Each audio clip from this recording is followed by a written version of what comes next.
আসসালামু আলাইকুম গাইস, সবাই কেমন আছেন? আশা করি ভালো আছেন। আমি আল্লাহর অশেষ রহমতে অনেক ভালো আছি। বাড়িতেই বড়ই গাছ রয়েছে, আর বড়ই বাটা না খেলে কি হয় বলেন? এজন্য বাড়ির ছেলে পেলে সবাই মিলে একসঙ্গে আমরা বড়ই পাড়তেছি গাছ থেকে। দেখতেই পারছেন আমাদের গাছে বড়ই কিন্তু এবছরে মাশাআল্লাহ আলহামদুলিল্লাহ ভরপুর বড়ই ধরছে। আর আমাদের বাড়ির ছেলে মেয়েরা এখানে বড়ই পাড়তেছে, আর বাচ্চারা দেখুন বড়ইগুলো যখন কুড়িয়ে নিচ্ছে তারা কিন্তু অনেক আনন্দ করতেছে। আমাদের গাছের বড়ইগুলো কিন্তু অনেক ভালো, যখন বড় হয়ে পেকে যাবে খেতে কিন্তু অনেক মিষ্টি। আর আমাদের গাছের বড়ই বাটলেও কিন্তু অনেক মজা লাগে।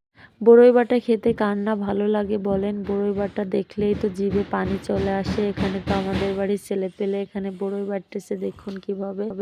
প্রথমেই মরিচ বেটে নিচ্ছে, তারপর কিন্তু ধনের পাতাগুলো ভালো করে বেটে নেবে। কিন্তু এখানে বড়োর সংখ্যা কম হয়ে গেছে, মানুষ বেশি ছিল, এজন্য আমরা গাছ থেকে আরও অনেক বড়ই পাড়তেছি। এখানে দেখুন আমাদের গাছটা কিন্তু একদমই আমাদের উঠানের একবারে ঘরের সামনে।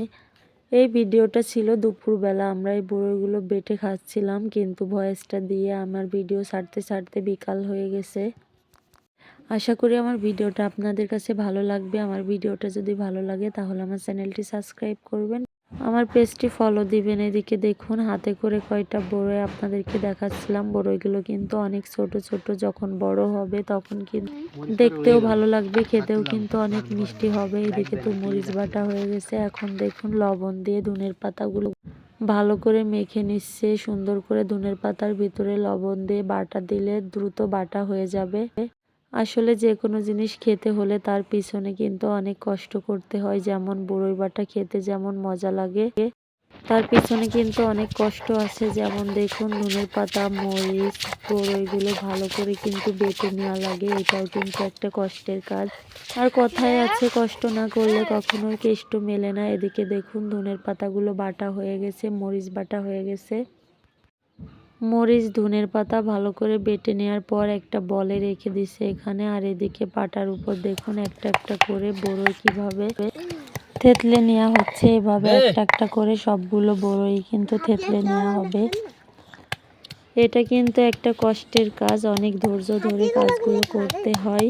দেখেই তো লোভ লাগতেছে, কি আপনাদের কি দেখে জিভে পানি আসতেছে? অবশ্যই আপনারা কমেন্টে জানিয়ে যাবেন। আপনাদের কারো যদি খেতে মন চায় অবশ্যই আপনারা বেটে খাবেন। আর আপনাদের বাড়িতে যদি বড়ই না থাকে অবশ্যই আমাদের বাড়িতে চলে আসবেন। এখানে তো দেখুন অনেকগুলো বড়ই থেতলে নেওয়া হয়েছে, এখানে একটা বলে করে রাখা হয়েছে। আরও অনেকগুলো বড়ই কিন্তু এভাবে থেতলে নেওয়া হবে। এখানে তো সবগুলো বড়ই থেতলে নেওয়া হয়ে গেছে, দেখতেই পারছেন। একবার থেতলে নেওয়ার পর দ্বিতীয়বার আবার থেতলে নেওয়া হচ্ছে। দুইবার না থেতলে নিলে কিন্তু এই বড়ই বাটা খেতে ভালো লাগবে না। এদিকে দেখুন ভালো করে থেতলে নেওয়ার পর এখানে বড়ইগুলো মাখানো হবে। ফাইনালি সবগুলো বড়ই কিন্তু থেতলে নেওয়া হয়ে গেছে, এখন ভালো করে মাখানো হবে। দেখেই কিন্তু লোভ লাগতেছে। গাইস দেখুন এখানে সবগুলো বড়ই থেতলে নেওয়া হয়ে গেছে, এখন দেখুন ভালো করে বাটা ধনের পাতা আর মরিচ দিয়ে ভালো করে মাখানো হবে। মাখানোর আগেই কিন্তু জিভে পানি চলে আসতেছে, খেতে মন চাচ্ছে। অলরেডি ভয়েস দেওয়ার সময় কিন্তু আমার আবারও খেতে মন চাচ্ছে বড়ই বাটা। অবশ্য আবার বড়ই বেটে খাবো।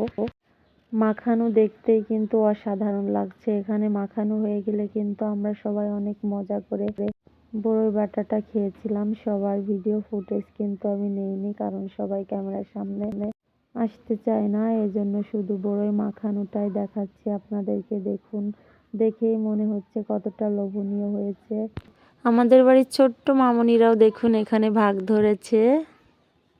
অবশেষে দেখুন আমি এই যে যতটুকু নিলাম এতটুকুই কিন্তু খেয়েছি, বাকিটা কিন্তু অন্যরাই খেয়েছে।